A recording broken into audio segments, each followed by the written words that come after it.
Welcome to this week's episode. We're starting a new series, which is questions and answers about just about everything having to do with aviation sales and marketing, right? You worried there for a minute. I thought you were going to say everything. Questions and answers about anything. We'd love to hear what questions you have about any particular aviation topic, and I'm going to post a list of different topics that we're planning to discuss. So if you've got a question about any of those things, we'd love to hear what your questions are so that we're answering the questions of real people. We got a lot of them and we're trying to group them together and make them as useful as we can.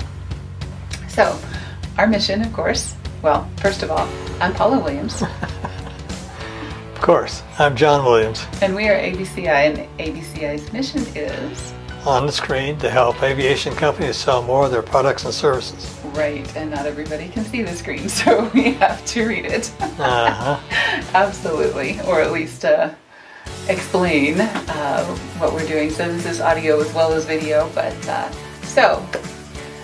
first question about aviation marketing trends, what's new and what's working in 2019. And we'll name our top performers, I would say, and the things that we're getting the most requests for and the things that we're getting the best results for, right? Why not? Okay. So video is one. Really? Mm-hmm. And the corollary would be podcast. Right. Well, video actually we're putting that in one category. Podcasts can be either straight audio or they can be audio and video like we do it. A lot of people do just the audio, like a radio show kind of a thing. Mm-hmm. We do it both ways. We do publish through Libsyn as audio only, and we publish through video on YouTube. And then, of course, we republish and syndicate everywhere we can. Stitcher, Google Play, iTunes. There's a million of them. SoundCloud now. Well, I don't think there's a million. Well, there's a lot, actually. But we hit a lot of places to publish a podcast. And that's a really good way to get somebody's attention for a longer period of time. Mm-hmm. So if you've got a complex product or service, or you are an expert in a particular area of aviation that a lot of people are interested in, a podcast might be a good option for you. Webinars, we're seeing a lot of, especially for complex, high-ticket items, things like that, where people are wanting to learn something about it before they invest, especially business to business, where they want to bring their colleagues so that everybody can ask questions. And not just in aviation. Right, that's true. But aviation seems to be particularly, predisposed to webinars. We're really visual people.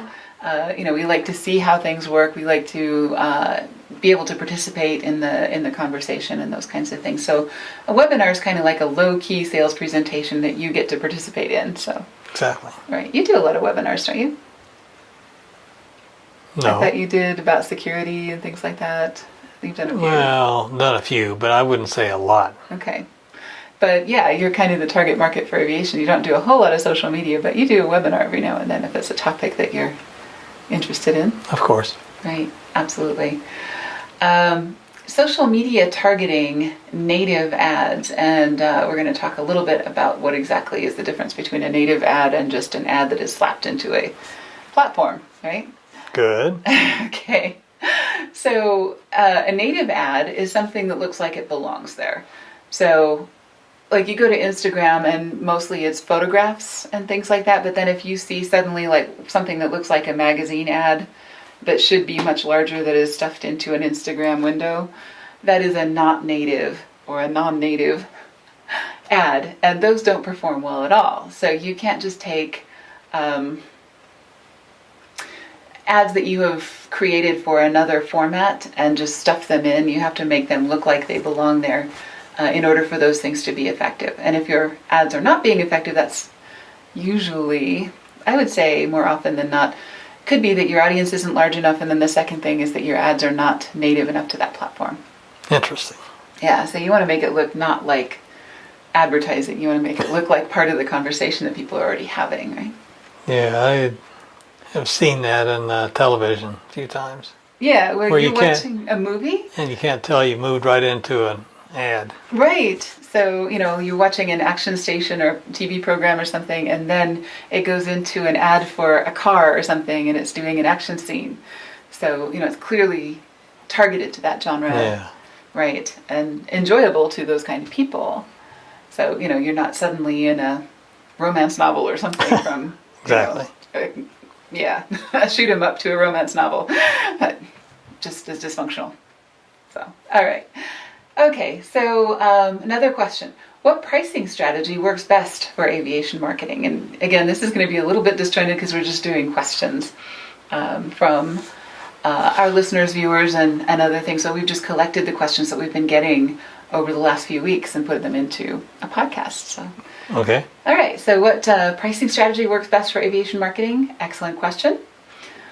We have found premium pricing strategy works best, and we've got an article about all the different pricing strategies that, and how they work and what they are.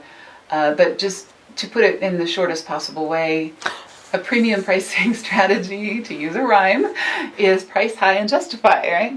Mm-hmm. So it's not just jack up the price. It is also, you have to be worth it. So, you want to be the highest priced version of what there is on your market, but you also want to make sure that you are worth that much more than what your competitors are charging. Of course. And typically the way that you do that is with convenience. So that's the most important factor for aviation prospects is, if it... Real convenience. Right. Actual convenience, not fake convenience. Not virtual. Right. So, and their convenience, not yours. So right. You don't want to do what's convenient for you. What's convenient for them. So you have to work extra hard to be worth the money, to be able to justify a higher price. And usually the higher the price, the easier it is to sell. Because people in this market often want the best and they're used to paying a premium for it, and they don't mind as long as they don't feel like they're being... As long as they feel it's worth it. Right, as long as they don't feel like they're being cheated because, they actually are getting value for that amount of money. Okay, so there is also a value pricing strategy component to aviation that we have seen since 2006. And that would be the people who don't want to necessarily be known for flying in private jets, but they have to get there. They have to have 4 meetings in 4 different states in the next 2 days. So they'll fly in King Airs and Cirrus and, other kinds of things. They don't want to be seen coming up in a private jet or photographed getting out of a private jet. But they still need the convenience of private aviation. So there is a convenience or a value pricing strategy where they have to have the convenience, but they don't really want the, what is the word? They don't really want the high-end experience necessarily. Or don't want to be perceived as being the high-end experience. Exactly. So, you can go one of those 2 directions. You really need to know your customers to figure out which direction you want to go, but I would say you want to avoid the middle and go for one of those 2, right? Mm-hmm. Okay. Cool. So, are people hiring aviation marketing companies or internal employees? Probably. Probably. The answer is yes. Exactly. They're doing both. They're hiring aviation marketing companies external to their company. Most people are being a little bit more selective about that. They're not just going with the Madison Avenue marketing agencies that they have in the past. They want to make sure that there's people that are going to be super authentic and super tailored to their audience, not necessarily the glitzy. Specifically aviation knowledge and jargon. Right. Yeah, we've worked with a few folks who had a bad experience, to quote, what was that movie? That was The Italian Job. That's right. Right. Mark Wahlberg's character asks... No, it wasn't him. It was the other guy. This other guy. Yeah, anyway, the other character who has a hearing problem, Mm-hmm. So they see some dogs, that they have to get past in a security situation and stuff. And I don't do dogs. I don't do dogs. The guy says, why not? And he says, I had a bad experience. What happened? I had a bad experience, and you think I've got a hearing problem. In other words, he's not going into detail. So a lot of people have had a bad experience with a marketing company in the past, and a lot of times it's because they either spent more than they thought they were going to, because some of these marketing companies were premium priced without being worth it, right? And the other thing is that a lot of times they maybe were not as versed in aviation as people thought they were to begin with, or thought that didn't matter, thought that they could kind of work around that shortcoming. So people really have to be authentic these days. The glitzy ads don't work as well as they used to because customers are smarter than they used to be. Okay, so it is nice to have someone on site.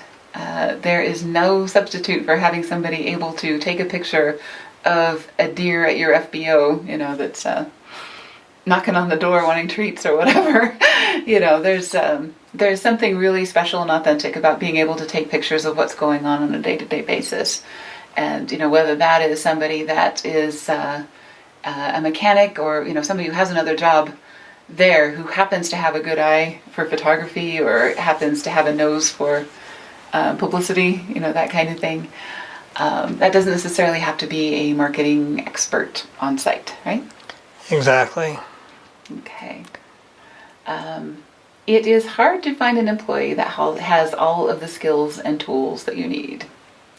And then to keep them once you get them in there. Right. So a good marketing person who's up on all the technical things that they need to know to manage your website, do SEO, do the social media marketing, do all of that technical stuff will often not have the artistic skills or vice versa. Even if they are hired and have that, they still don't have all the tools that we have. Right. So if they were to purchase all that to get past the CFO and get all that stuff purchased, then they're running up more than it costs to hire us. Right, that's true. So it actually is cheaper and more flexible. And, our business model is basically we take up the slack between the two. So, it is great to have someone on site. And we love to have someone who is our point person. You bet. That we work with on site, that knows what's going on this month, knows what the trends are, knows what the situation is at your company specifically.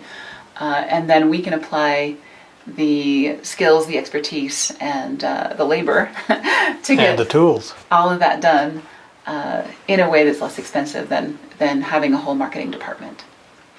Okay, so are aviation businesses doing more or less marketing in 2019? Probably yes. Okay. I would say they are doing more direct marketing and less brand advertising. Right. Even some of the bigger companies are catching on to this. People that used to have a monster ad budget and didn't really hold their marketing people accountable are now starting to do that. So, they're doing more of the tracking of, how will I know if this ad is successful? I'm going to make them call a specific number, or I'm going to make them click a particular link, or I'm going to ask them to download something. That would be something that would be more direct marketing, where you can actually track what was the results of this particular campaign.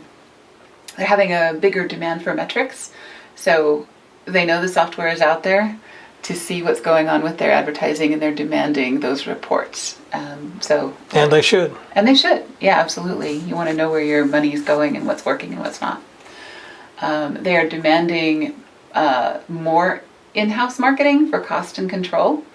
And this is actually from BDN Aerospace. They did a survey earlier this year on some of these things. So they like having that person on site, like we mentioned, to manage some of those things and make sure that everything is in line with what they want it to be. Those people who are in-house are often frustrated by inadequate resources and growing demands. So they're having to do more with less, and so they're going to have to be really creative about how they get stuff done. And because they lack the budget for the tools. Right, exactly. So, some of the things that we do, like our collective tools pool, is our marketing lab. We allow some of the smaller aviation companies to have access to tools that they would never be able to afford on their own because of the economies of scale that we have in our marketing lab. Yes. So that is why we're putting that together, and we're actually really happy that that's continuing to serve the need as things change in the market, right? Okay, what are the best performing aviation marketing campaigns? The best ones are multi-part, multimedia campaigns. So where you have a postcard and social media, not just a postcard and not just social media. Sometimes people will do a three-dimensional mailer as well. So, if someone responds to this, then they get an information package or, something in the mail that is bigger and more inclusive, what we call our shock and awe package, where someone requests information and then they get a DVD and, all kinds of things that they weren't expecting. So that's kind of nice. We also want to advertise to smaller and more targeted groups. So it goes against everything marketing people are taught because of the percentage. Really? Yeah. The larger the group, the percentage doesn't change. The percentage does change, though. Well, in the past, the percentage didn't change. Ah, okay. So it didn't matter the size of the group. If you do 1% return, then you want 1 million. You don't want 500. That's true. And it is nice to be able to scale, but you get a much better return on a smaller group. So assuming that it's targeted. Well, so nowadays, yes, but back in the day. Yeah, we've got one client that happens to be one of the few shops that works on PT6A20 engines, Pratt & Whitney engines of a particular type. And so that is a fairly small, easily identifiable group that we can advertise to, and we can send them advertising that is very specific for what they want to need. And that gets much better results than something that is for every, aircraft maintenance, everybody that owns an aircraft. So. I know. People want something very specific. Just saying. And they don't like being spammed with stuff that's not relevant. But nowadays we can do the small targeted groups because you can get the data. Exactly. That's another advantage of big data, small groups, right? Mm-hmm. Okay. Personalization, yet another advance with technology. People expect it nowadays. They have very little patience for ads that aren't personalized and that don't seem to be for them in more than one way, not just their name at the top of the email, but also this is about your company, this is about your line of work, this is why we think we're a good fit for you. And the more personal you can get, the better, right? Of course. Of course. Marketing that doesn't feel like marketing. And again, you want to make it feel like a conversation rather than like you're just standing there with a megaphone looking for anybody with a pulse and a checkbook, right? Exactly. All right. Okay.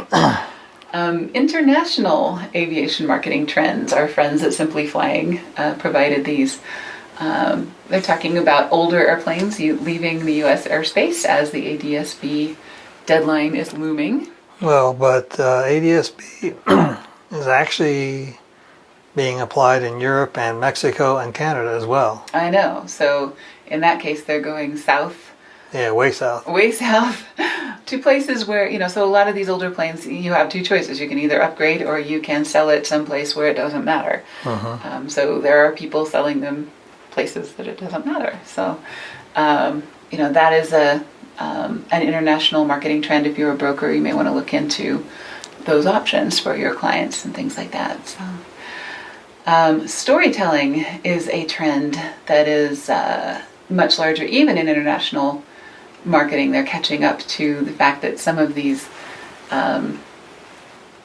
ads that have a narrative and a journey, and here's what happened to a customer, and here's why they benefited from our product or service, and here's why it matters to them, not just the facts and figures of this is what we sell, do you want it or not, kind of thing, right? True. Okay. Newsjacking, and we're going to give some examples of this. That's a lot of fun, where you take something that is going on in the world and you connect your advertising or your pitch to that thing.